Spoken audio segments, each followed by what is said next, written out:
Quand je parle de vibe, je parle de l'ambiance qu'on retrouve dans tes vidéos, dans ton univers, et qu'on sent dès les premières secondes. Et ta vibe, ça va être un mélange entre ton énergie émotionnelle et ton univers visuel. Et c'est surtout ce qui va te rendre reconnaissable dans l'océan des réseaux sociaux. Je dirais qu'en premier, l'énergie que tu renvoies, tu peux la choisir plus ou moins. À mon sens, il faut que ça soit un reflet de qui tu es. Est-ce que t'es plutôt énergique et inspirant, ou est-ce que t'es plutôt doux et intimiste? Est-ce que t'es brut et edgy, ou est-ce que t'es drôle et décalé? Là aussi, y a pas de bonne réponse. Pour moi, il faut juste que tu restes authentique à qui tu es. Cette vibe-là, elle va un petit peu se déterminer d'elle-même.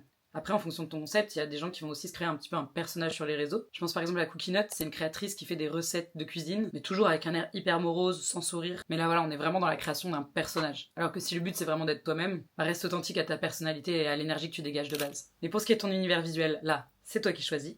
Et en fait, il faut déterminer des choses simples mais très puissantes pour créer ta direction artistique. En premier, les couleurs que tu veux utiliser. T'as la créatrice Renard de Nuit, que moi j'adore citer pour ce genre d'exemple, parce qu'elle a une DA vraiment hyper forte en termes de couleurs. Elle, sa DA, c'est rose et noir. Tu le retrouves partout, dans toutes ses vidéos, dans tout son feed, même dans ses fringues, et ça crée un élément de reconnaissance hyper fort. Quand je tombe sur ses vidéos, je sais que c'est elle directement. Donc évidemment, t'es pas obligé d'avoir une DA en termes de couleurs aussi forte qu'elle, mais ça peut être intéressant quand même de déterminer quelques combos de couleurs qui te représentent le mieux. Moi par exemple, dans mes vidéos, je reste sur des sous-titres généralement blancs ou jaunes. Ensuite, il y a ta lumière. Personnellement, moi, depuis un moment, j'utilise juste la lumière naturelle. Honnêtement, pour moi, c'est parce que c'était ce qui était le plus simple et qui rendait le mieux. Mais après, t'as des créateurs qui créent des vraies ambiances, avec des lumières colorées ou des ambiances tamisées. À toi de déterminer ce qui fonctionne le mieux pour toi. Ensuite, ton texte. Là, tu peux déterminer des polices qui te plaisent, la manière dont tu aimes faire apparaître tes sous-titres. Et ça aussi, c'est quelque chose qui peut te rendre vraiment reconnaissable. Je pense par exemple à Alice. C'est une créatrice qui utilise la même police depuis le début et toujours la même manière de faire apparaître ses sous-titres.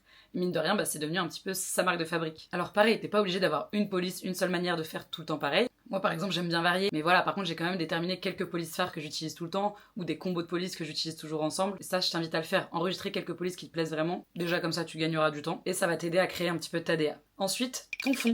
Bon ça c'est notamment pour les vidéos face cam, mais je pense que tu vois bien tous ces créateurs qui ont des fonds assez iconiques ou très reconnaissables, alors sache que si t'as pas de fond, c'est ok. Tu peux commencer en faisant des vidéos devant un fond uni, quelque chose de simple, mais c'est vrai que ça peut être cool aussi d'avoir un fond qui en dit un petit peu plus sur toi-même, sur ce que t'aimes, etc.